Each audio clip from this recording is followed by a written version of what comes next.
even while traveling, they're going to smack every single, any material source they can, because early game fights, Courage, 1 or 2 builds can make the difference between winning a 1v1 or not. And look, Slaying inside the house came up with a Chug Jug. He's got a blue AR already, and Tempo sitting on a gray tactical shotgun at this range is not going to be nearly effective. Shotguns, you got to be very up close. That's why he's using the build. Trying to get in. Gets a shot through the window. Are you kidding me? 80 damage. Leaves Slaying at 20. This Chug Jug could come in big if Tempo lets him get it off. You got Tempo lets him use it. But Tempo's got to push. Remember, he's only got 30. He's been tagged twice already, but this AR does 33 damage. So Tempo still has 34 health, meaning Slaying is to hit 2 bullets. While he's only got 20 HP, Tempo has a shotgun. The top right corner, you can see just how close these two players are. Third partying. Tempo got a shield off. Tempo got 2 shields. Is he max shields now? And he's popping a Chug Jug. Are these guys both about to have 200 HP? Full reset. Slaying only has 4 builds. Tempo's bandage, so Tempo's gonna be at 175 if Slaying lets him get the entirety of the bandages off, which he's going to. Slaying's at 200. Do you think Tempo heard that? I can't tell if Tempo heard that. The trap placement. Hopefully Tempo heard that and does not push through the window. He's only got 8 bullets. Forget everything else. He's only got 8 bullets. He's got to hope against his limb right here. He's out of ammo. He's out of ammo. He's dancing around. He's got picked up a gray pistol. That's his last line of defense. He's got to push. And Tempo gets the elimination. And you see, no. Can't believe it. Somehow, in the 2 rooms these guys loot, they each get max shields and a Chug Jug. Here's Nickmercs early on. Facing off against Ryan Rex. The dual pistols. Okay, Nick, earning an early limb. One of the first of the game. At that point, there were only 97. There were 97. So that was 98th place.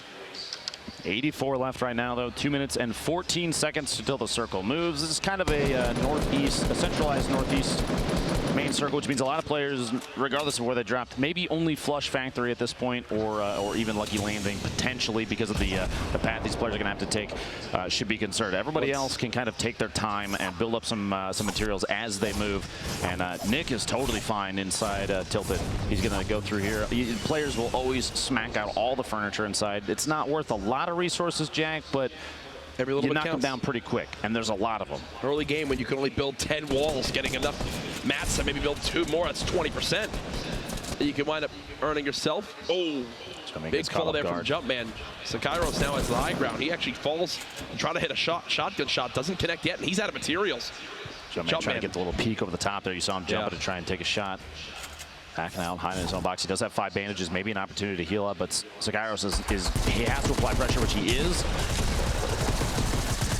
And Sakairos goes down to Jumpman, very accurate. You saw multiple crits in there, and the shield disappearing. Sakairos only 28 HP. He had 28 health. He didn't take a single point of damage.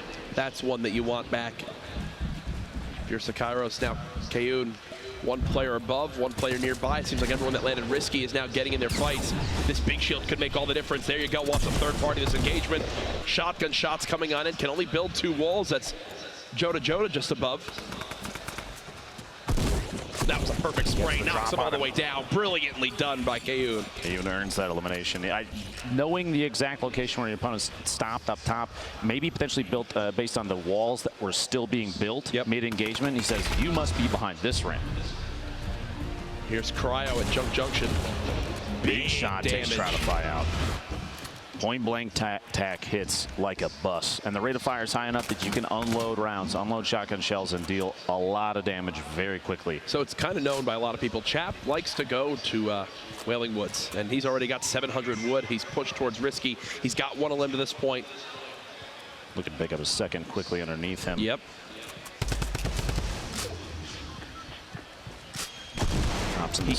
He hears the double barrel. Now that it's been shot once, I think this is Chap's green light to go for this. Trying to stop him from getting the reload off.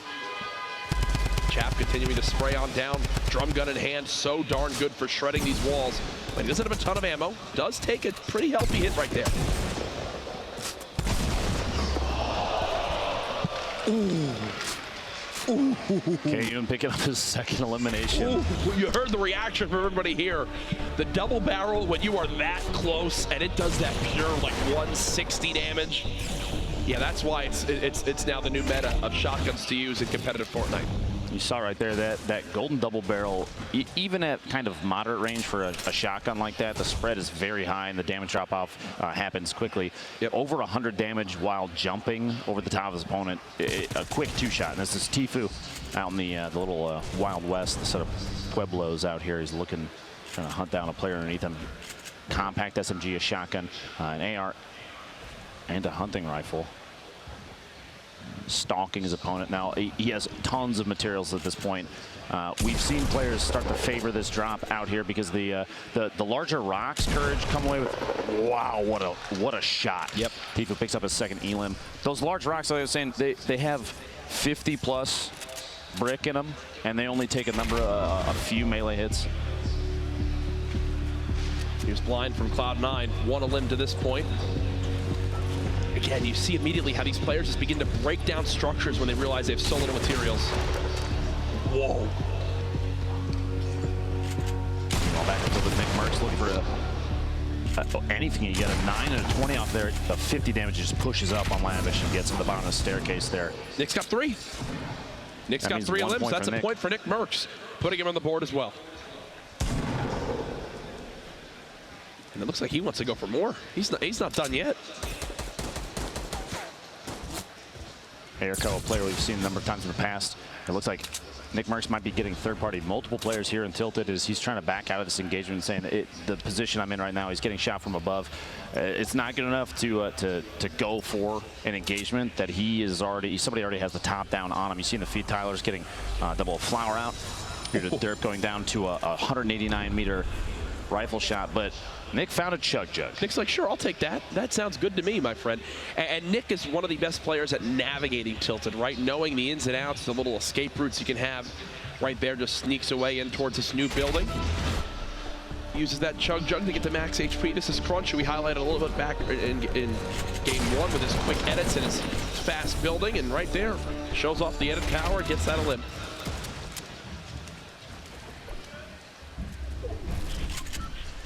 Kevin Crunch both west side of Loot Lake, but they're not alone here. Tempo a little ways away between Tilted and their current location at these factories on the west side of Tilted. We might see a third party from him if he hears the engagement. They are they're close to the edge of the zone though. Courage, they have 1 minute and 44 seconds before they have to move, but just so people are aware, there are still 2 players outside of the zone coming from Pleasant Park and Shifty Shafts, so we might see some drops to the Storm and the feed here. But Kevin Crunch looking for each other. Meanwhile, C9 Blind, Salty Springs locks himself in. He's listening, and the turbo build's going to protect the wall. He just has to hold down left mouse click while his opponent's trying to smack it out. He still owns it, so he can edit his way out. And he's gonna use that to his advantage. A lot of the structure, I believe, is still his, so he can edit these. But his opponent, like we've seen a number of times, they're gonna smack him out. They're gonna use a pickaxe, replace it, so they take control of the wall. They decide when the hole is open. Should be a cleanup. You think 162. 162. Okay, well, now that he knows that this player's got under 40 HP, he just wants this, and that's what you talk about with him owning a lot of these walls. He can edit through. Here's another engagement. Can he clean up the elim? There it is. That was NRG Kasid who gets cut down. Blind's got to feel good about that, especially after last round. I love seeing these players improve on their own gameplay, but Double Flowers stuck inside the house, already super low HP, walks in on Flowers, trying to use turbo build to keep his opponent out, but it wasn't fast enough, and he had already been through the wall location, gets a shot off, a very easy elimination just because of the low HP of Flower already. You'll see, whenever anyone's in this scenario, they never sit still. Even right now, Pupper, yeah, he'd love to just sit still and kind of take his hands off the keyboard, but you never know if there's a sniper aiming in at you. Always strafing, always making sure he's not an easy target.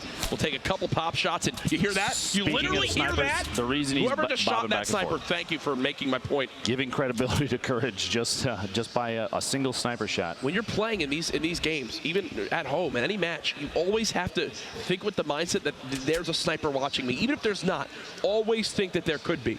Because again, those third-party opportunities, someone's hunting, someone's watching at all times. Colton, the winner from our first heat, goes down to Jumpman's tack shotgun. My apologies, double barrel up close there, and Jumpman's going to top off. Very edge of retail, very edge of the safe zone. Yeah, 3 eliminations. That's a point. He doesn't have to move very far. 47th Architect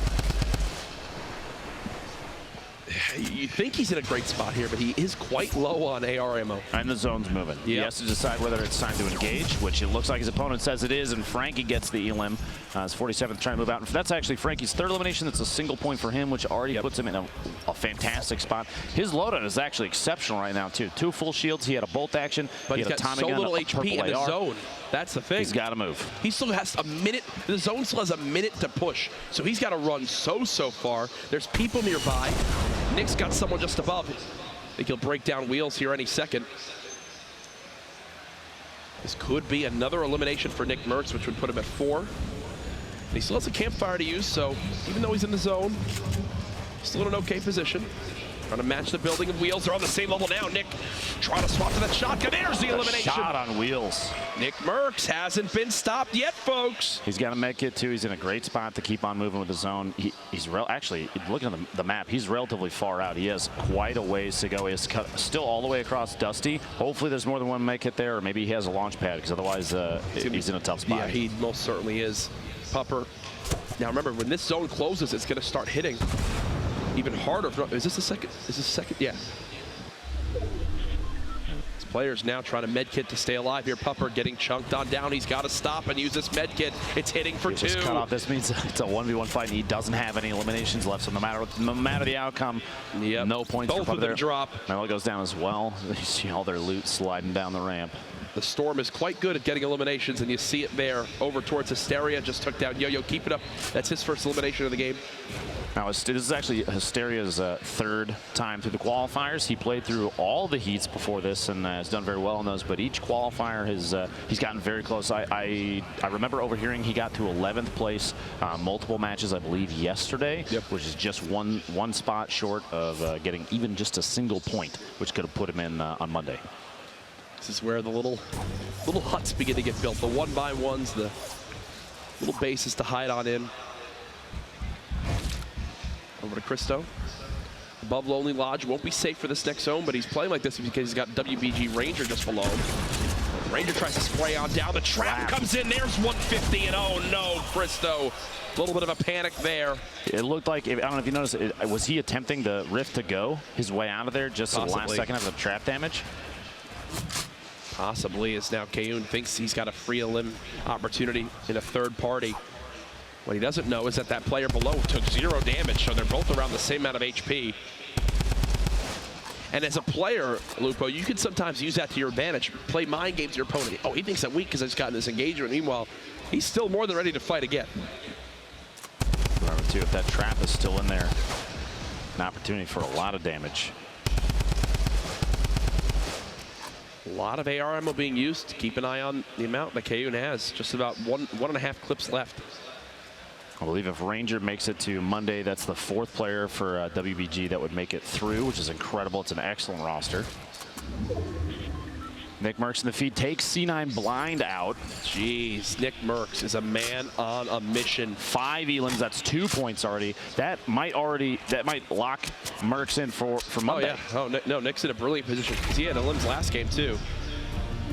Here's Fade in a little build battle around one of these houses.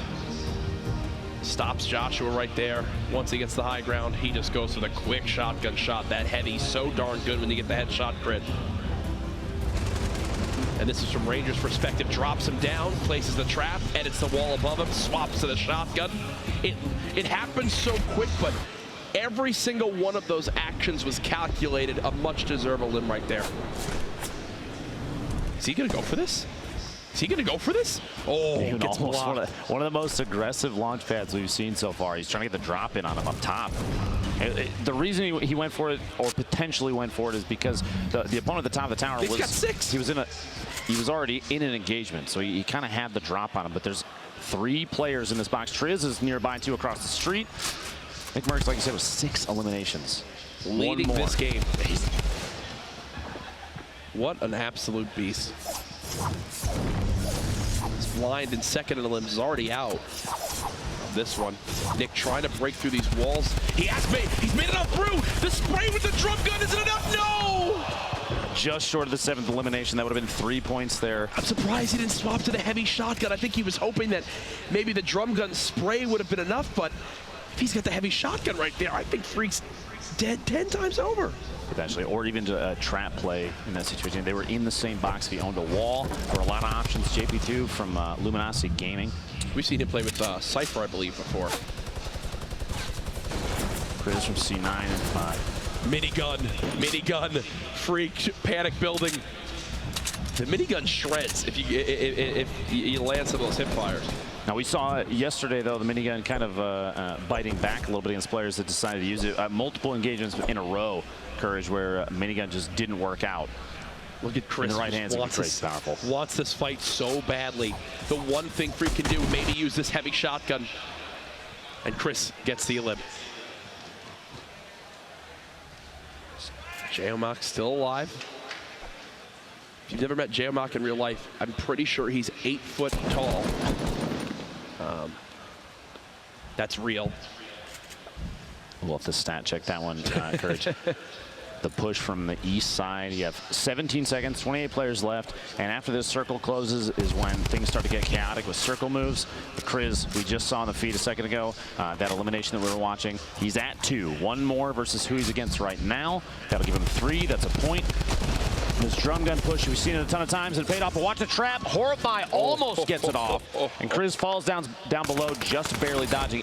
You heard it go off right there, the reset. So it attempted to do damage. He dodged his way out. He would have survived. He had over 150 HP, but man, those last-ditch efforts, they pay off in just the right situations. Fast as Crispy trying to push his way up. He's going to chase us down. Look for maybe his own little hut to build into. Doesn't have a lot of materials. Going right at it. Yeah, he wants to go for this. I think it's more of a desperation play.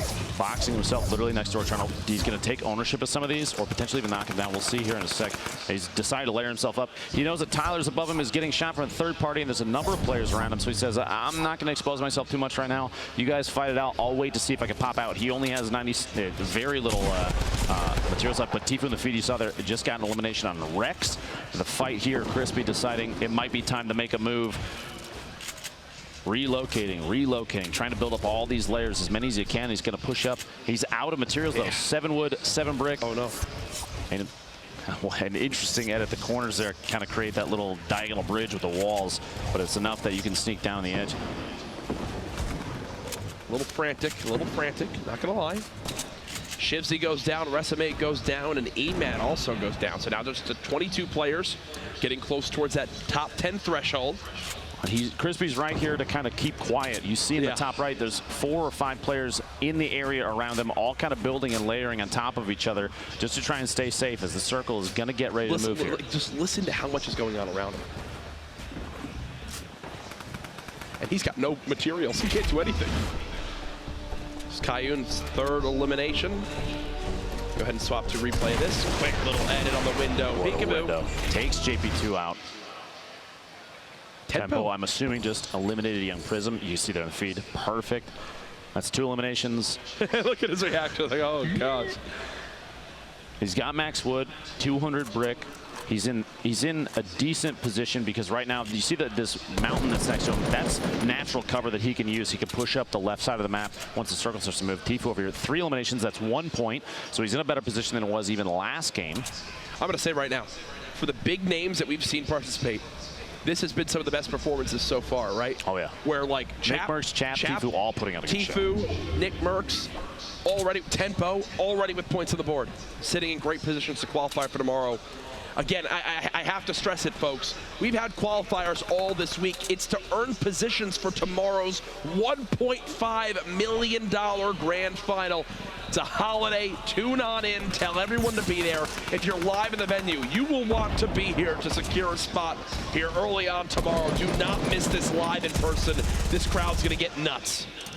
And Tfue doing something you said even before. This is a pretty common tactic. He's very good at waiting, pacing his timing. He's going to try and drop the structure that his opponent was using to push in, but it wasn't enough. Multiple layers on that from these top tier builders, so they can. He still even got in Tfue, who's under his opponent's underneath him now. And he's got to wait. The rock's coming in. A time bounce pad to fly away, try and get out, and this is what we were seeing earlier. Crispy's down at the bottom of that catacomb of structure. Kriz getting the elimination in the feed there on Nikiski, I believe is the name. This is Tfue and Tempo. Right on top of each other, literally a box away. Not this, though. Not here when it's all solos. Tfue using the bounce pad, trying to soar forward. Thankfully for him, none of those drum gun bullets connect. He's made it to the closest spot to this next zone. Sign of a great player, making sure positioning for the next move. Now getting sprayed again. I just realized, Lupo, look at his materials. I mean, this is bad. 10 builds left. I believe that's why you saw he built up that layer in front of him, but didn't cap the top off. Plus, he started to get shot from above. He kind of waited. He knew he had to time the builds correctly, because if he had spent all his material earlier, that means his opponent shooting from above could have potentially busted through and taken shots on him, maybe even eliminated him. You see there, he actually flew early. He made it into the zone, Tfue, but this is where things get crazy. Courage. Everybody's moving at the same time. 4 eliminations for Kriz here. 1 more gets him a second point, plus there's 16 left. 6 more players go down. That's another point for anybody left remaining. Kriz has all these shields, gonna get back up to 100 shields. Still 16 players left. Expect a few to begin to drop here. Fade takes down Jayamak. You see Cryo lost to the Storm. Another engagement going down as Crispy's trying to sneak on in. 14 players left. Crispy still has no builds. Tfue eliminates Base Soldier, which will maybe give him materials to hold on to. As Triz, yes, he gets 500 wood. That's a game-changing elim for Tfue. Remember, folks, in game 1, Tfue died to Chap when he was 1 elim and 1 position away from earning 2 points. Here, he's earned 1 point this game and another elim plus 2 more elims in the total game. Top 10 would get him another. Now, we were watching Crispy a second ago, who was sitting on 7 and 7 for his wood and brick, and you saw he made his way in underneath. He's in the bottom, and he hid next to a tree, but opted not to knock it down because the tree, the setup inside that little catacomb, the builds that were around it, he's totally covered. He can hide in the bottom of the tree, and players that are sneaking by, he might get the drop on him. He might have an opportunity for another elimination, rather than knocking the tree down and coming out with maybe 30 wood. There's 3 builds that it would get knocked down so fast, it might not matter. Tenpo in a fight with Bumboy. There's another elim for him. Tfue just trying to position himself. Already in that next zone. Made it to 11th. This is where he died last time. Not the case here. Tenpo gets another. Everybody that's left alive right now does get +1 point. They're all top 10. Kriz coming away with a double in the shotgun eliminations of the feed. Crispy then follows up and takes Kriz out with an SMG. And Tfue trying to establish himself up top, somewhere safe. He's 6 remaining, 4 eliminations. He needs 1 more for another point. He wants those, Matt. He wants that loot so bad. He better. He's got 15 builds left total. And he's going to start to use them to try and get up top, opting out of going after those. But the Rocket's coming in saying, nope, you got to go back down. Now's the time to try and make a positional decision. He's got to go down. That's exactly what he's going to do. He doesn't want to take too much fall damage. He's going to push in the zone. He's in the bottom fighting now. Tfue gets another one. That's 5 elims. Makes it to top 3. 2 left. All the loot's falling to Tfue. He's trying to drop on down. Can he drop his opponent in time? Tfue spraying out the build. Here he comes. Are you kidding me? Tfue with the win and the pop-off celebration. Dramatics in the final moments there. Tfue, a heartbreaking game 1 gave him the fuel to turn up there in game 2. He's dropping. You see TNT Rain trying to get the shot off on the way in. An incredibly long drop, 2 eliminations for him. He did make it to second. That's 2 points still, which is, I mean, that potentially puts him in placement for Monday. Yeah. Right, but Tfue, what a game. He's feeling very good after that. You love to see the emotions there, the pop off. He doesn't have a window to jump out of like he normally does. I almost expected him to try and find one. Right. It's either way, you look at it right there, and we talk so much about materials. Doesn't panic, and it's on down. Players begin to fall because we talk so much about how awkward it is going up mountains. There, oh yeah, they had to go down mountains, and once people started to get shot down, it was loot raining from the sky. It was like a never-ending llama. Now, I think a player like Tfue, he spends a lot of time in playground mode. It's a great way to build. You just drop in. Maxim Llamas get a ton of materials, and he practices his builds. He practices his edits and the speed at which he can do them. It definitely shows in a situation like that. He had no materials left. As I was saying, he was building up, and as soon as that rocket happened, as soon as it came out, he saw his structure was going to go down. It was time to edit his way down, because if fall damage happened, no matter how much HP you have, 100 is not going to stop you from a drop like that. So editing down, it saved him. He was able to fly down, slide down the hill, get an engagement at the bottom, and you saw so many players were eliminated like that in an instant, and it left them a 1v1 at the bottom. It all dropped quick. It was all Tfue at the end, but there were many players making some highlight plays. Here's some from C9 Kriz. You mentioned the 2 elims we saw in the engagement feed. Here it is again, getting up close and personal with the double barrel will take down Misfits Freak. This is 28 remaining. We saw that. That's the trap attempt from Horrify. It wouldn't have left him at 43, which it would have been a tough situation. Yeah. That's not a lot remaining. It would have been fun. Towards the end of the game, he got the double and then was immediately eliminated afterwards. But that's a lot of eliminations. That's still a point. Plus, as we've seen the last couple days, 1 point and 5 or 6 eliminations, that could be enough to put you into Monday's grand finals. I almost forgot that Nickmercs was pushing towards 7 elims there. He finished with, I believe, 6. The man continues to impress me. Every time I'm like, okay, Nick's done, that's his craziest thing he'll do on this game. No, now, again, showing up to this LAN environment, I mean, thankfully for the other opponents, Nick playing with a shirt on, or else he would have used the intimidation factor of his traps. Just flexing. That basically go above his head. As here it is again from Tilted. You're in Nickmercs' domain. I'm surprised people are even landing here. The number of those engagements within Tilted in which Nick can bait players into situations that he already knows his way around with inside this whip, the shotgun shot right there, that double barrel is vicious up close. Yep. And as I was saying, Nick's ability to bait players into a situation where he knows he has the advantage, that staircase push, the elimination side there, he basically waited for the player to come around the corner and said, now you're on my turf, I have the height advantage, and I've got a shotgun. Oh, I thought that was how he got the 6th elim. Followed it up shortly after. That was against Sean. Pushing mute Sean there. Now, Nick 1 away from 7 here. I feel like he's mad at himself for this one. For not swapping. He had the double barrel He had the double barrel. With how close they were, Misfits Freak would have gone down very quickly. They were stuck on top of each other. That's the range that a double barrel is just going to crush your opponent if you hit your shot. There's a look at this packed house we currently have live from PAX West. That's not the last of our replays. We'll see. We'll once again take a look at Tfue and how he made it possible to win that game 2. I have to give him a shout out here strictly because game 1 he could not have more of a frustrating end. 11th with 2 elims. If he beats Chap in that one-on-one, he winds up getting 2 points and basically sends himself to Monday right away. Instead of getting frustrated, getting down on himself, he moves into game 2, plays this final scenario absolutely flawlessly. He drops on down, engages the player down low, picks up the materials, turns around, and then shoots down the final player. So well done.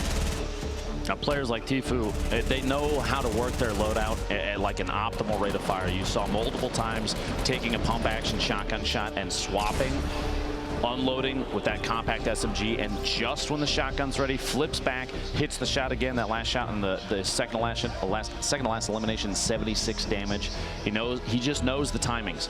He knows the timing so well that he can put out as much damage as possible and secure those eliminations, even exposed like that in the open. He had no materials left. He had to engage, and he went for it. Tfue, one of the biggest names in Fortnite. I believe we'll have an interview with him. Actually, it's ready now. Zeke has Tfue down on the floor after that impressive game 2 victory. Guys, awesome cast. You guys are amazing as always. I am joined here by the legend himself, Tfue. How are you feeling, my friend? I'm pumped, man. That was like a perfect game, in my opinion, and I'm so excited because like the first game, I ended up getting taken out by Chap with 2 kills, 11th place. So it was unfortunate that I went all the way through the first game, ended up getting 0 points, but I clutched up. That last game, 6 kills, got the victory Royale. I'm pretty pumped. Excited to play again. Now, what was prep like leading up to PAX? Preparation, I was prepping like a small space to play, like maybe tighten my setup a little bit, keyboard and mouse. I ordered the Logitech keyboard and mouse to practice because I knew they were going to use them.